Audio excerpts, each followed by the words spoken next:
But if I were that bothered by it, I would certainly, a couple weeks. If it's your cabbage.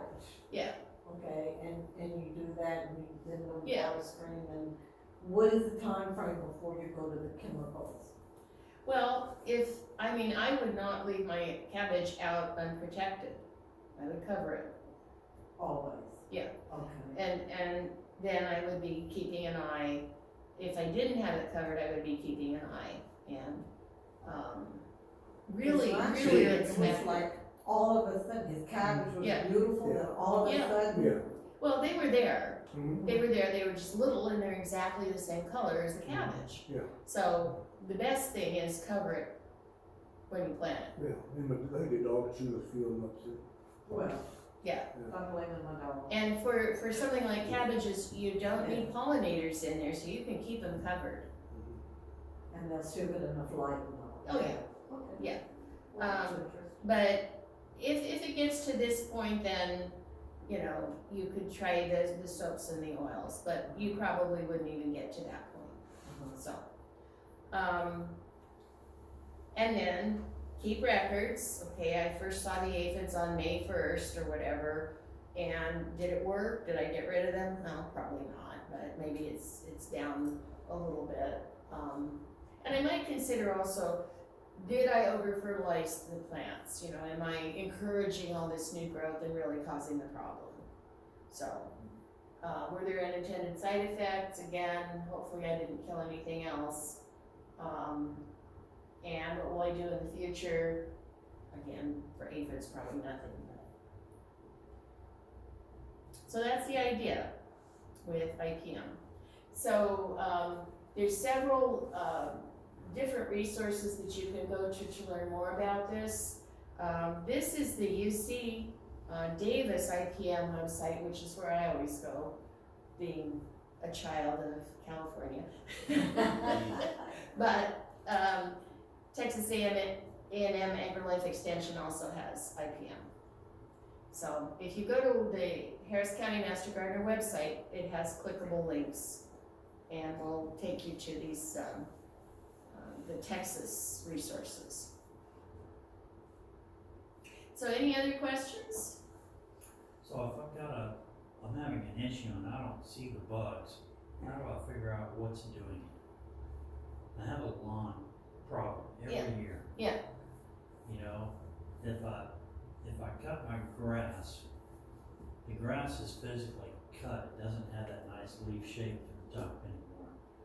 But every so often, I'll have all these that have this cut off look to it. They're not growing. Mm-hmm. And there's others next to it that are growing, so I'm figuring, okay, something's chewing on the roots or something's attacking it below and the grass isn't growing.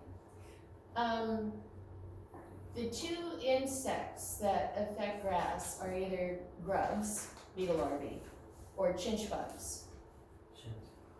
And again, if you go to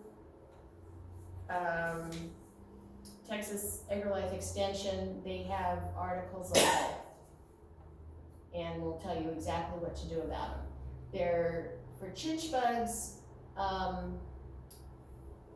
you can put an open container down over the lawn and pour water in it, and they will come up. So you can see if they're there. I don't think it's chinch bugs. For beetle grubs, you can dig down in your lawn, and if it's like 6 or more per square foot, you have a problem. If it's fewer than that, then you can ignore them. But you can get all sorts of information specifically, and they'll recommend treatments and so on. So, tons of stuff out there. Are there some natural pesticides you can lay down, like certain plants or that fight bugs that might be around, like a tomato? No. Okay. No. People talk about planting marigolds and stuff. It really don't work. Okay. Thank you. No. Yeah, all these sort of home remedies, you know, like we had our problem with fire ants out there. People have tried, people have recommended using boiling water, cornmeal, cinnamon, none of that works. Grapes. Grits, no, you have very sweet smelling, clean, well-fed fire Fire ants. ants. I love those cinnamon fire ants. Yes, and Does citronella really prevent mosquitoes or deter them? No, it's just pretty. it might help a little bit, but if they are hungry, they're gonna come for you. So like, there are times you use pesticides. You have fire ants, you're gonna use pesticides specifically designed for fire ants. They're one of those invasive species. You have termites eating your home. Do not fart around with orange oil or something like that. Call the exterminator and get those termites killed. So, you know, IPM doesn't say never use pesticides. We're trying to go up the pyramid using more benign kinds of things. And if we have to, yeah. And usually you're gonna take care of the problem. You're gonna keep the insect population down to a point where it's really not a problem. But there are times when, yes, you escalate or you just go for the top because you know these other methods don't work. So, all right, well, thank you guys. You can always buy an anteater with those fire ants, right? Or Hmm? buy an anteater. You can buy an anteater. I don't know if they would. Those little guys are vicious.